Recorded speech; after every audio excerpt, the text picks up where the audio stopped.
Ethereum increased nearly 38% in a couple of weeks because of BlackRock filing for an Ethereum ETF with Nasdaq. The news broke when BlackRock's Ethereum ETF was listed in a Nasdaq filing, which revealed a bunch of details about this new ETF. BlackRock, being the world's biggest asset management company, could be the first to bring an Ethereum ETF to America. The ETF will be owned by a company based out of Delaware named iShares Delaware Trust Sponsor LLC, which is a subsidiary of BlackRock. iShares is a big name in the ETF business, as they have over 1,200 ETFs and manage more than $2.5 trillion, which is more than the GDP of Russia. A major challenge which this Ethereum ETF faces compared to other traditional ETFs is about the management of Ethereum. All of that is the responsibility of Coinbase, who will be the custodian for this ETF.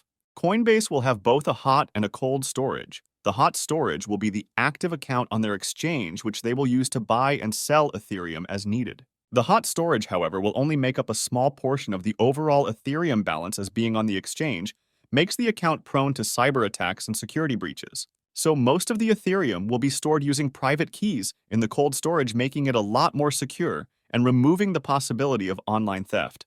By pooling all this Ethereum in one place under one custodian will help us investors get the best hardware and software, which might be too expensive for individual investors.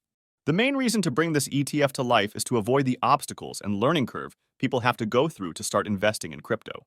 By handing over all the crypto side of things to Coinbase, BlackRock will focus on making investing in crypto as easy as investing in the S&P 500.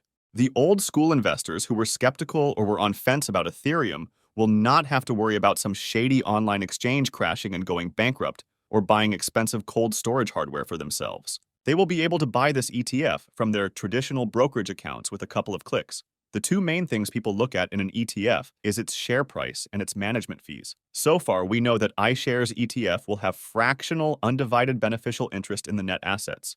This means that the net assets, which is all the Ethereum plus a small amount of operating cash, will be equally divided into shares.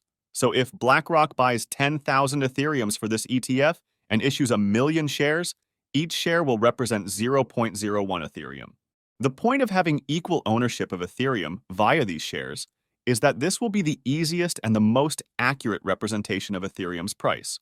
Currently, Ethereum is trading at $2,056.71, so one share of the Ethereum ETF would be worth $20.56, and that share price will go up and down daily according to how Ethereum's price changes. The other thing to be aware of in an ETF is its expense ratio. This is the fees charged by iShares for all operating costs like transaction fees, portfolio manager fees, and so on. When you look at your statements, you won't see ETF companies charging these fees, as they are deducted automatically from any distributions or price increases. But those small cuts here and there can add up very quickly. Some of the cheapest ETFs are index fund ETFs. For example, iShares S&P 500 ETF has an expense ratio of 0.03%, now that compared to Grayscale's Bitcoin Trust, which is the closest thing we have right now to a Bitcoin ETF, has an expense ratio of 2%. So let's say you are able to invest $1,000 every month over 30 years. The S&P 500 fund would have costed you just over $11,000 in fees compared to a massive $615,000 in fees with the Bitcoin fund's expense ratio of 2%.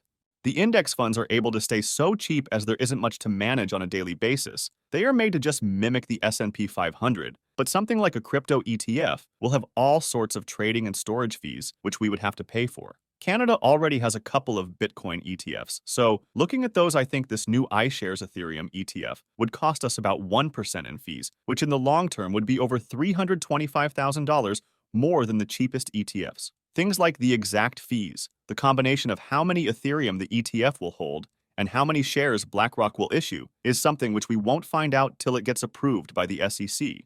The longest SEC can take to make a decision on the ETF application is 240 days, which means from the application date of November 9th, the deadline is set to July 6, 2024. So let me know if you think this ETF will get approved or not.